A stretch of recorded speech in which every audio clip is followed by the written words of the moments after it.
Okay, so this one is called The Brothers That Just Do Gutters, kind of a catchy name, but I actually really like this business. It's oh hello AZ from where's she calling in from Georgia? Okay, nice.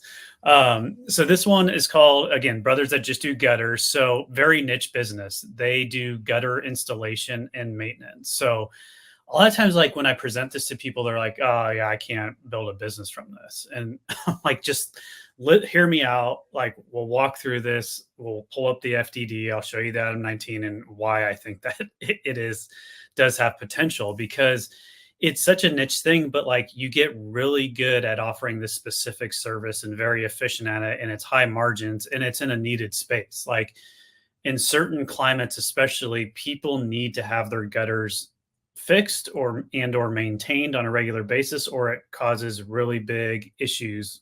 Water gets into your home, like where I live in Omaha, Nebraska. We get like snow that and ice that just like cling onto those gutters and pull them down in the winter, and they have to get fixed. I mean, it's a problem. So this business, that's all they do is they do gutter installation. They do those cover guards to get leaves out of there. They do like quarterly maintenance where they can clean out the gutters, or it could be once or twice a year. It really is depending on what you need. So there is like a reoccurring revenue element of this one as well. So you work directly with the consumers, but then you can also work with like home builders who don't do the gutter installation because they don't have like the equipment or know-how. So you can get like new construction homes that way. There's a lot of different ways to make money in this business. What I What's interesting real quick is so we're in Florida, Florida, it rains a ton. And when we first moved to Florida, we bought a house in Jacksonville as a new build, right? So and there were no gutters on the house. It did not come with the house. So it actually is a common theme, even in like a state where you would think all the houses were built with gutters. And I think we wound up paying 4 grand, $4,500 or something for gutters. It may have been a combo with the outdoor, like screening in the lanai as well. But I had thought that was interesting. If I didn't have that experience, I might have been like, yeah, gutters, come on.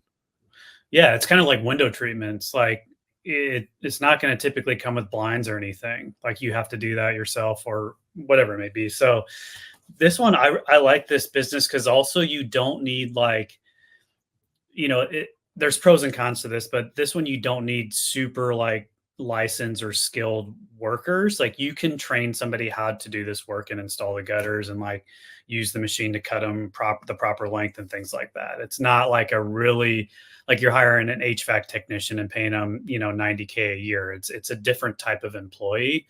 But when you first would start doing the sales as the owner, learn how to do that sales and manage your installers. And then once you start to grow, then you can hire salespeople, and then you're managing both of those teams. So I do think it's a scalable business. When you look at the item 19, it shows a strong business. So let's see, franchise outlets for the 2023 calendar year, the AUV was 1.17 million.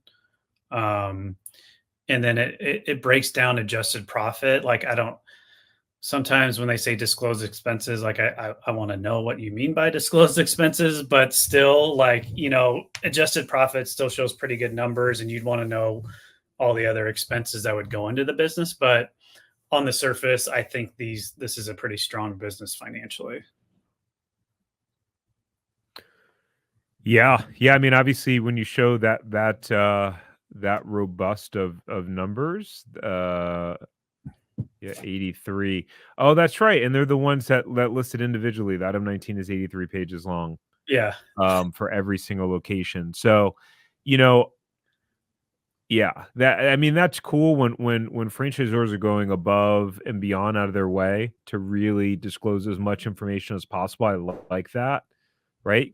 Because they're trying to support people and learning more and like not, hiding, which is cool. And by the way, hello TM Blur said just joined ZTPF today. In case you don't know what ZTPF is, it's zero to profitable franchise. That's our core franchise buying system that we help our clients through in the process. It's a combination of online curriculum and working with Kevin and the team, and some calls that we do with our clients that I host, which is pretty cool. But anyways, did you cover all these? Or I think you covered most of them. Was there anything you didn't hit on that you wanted to? Yeah, I always just bounce around. So That's all good. Go with the flow of the conversation.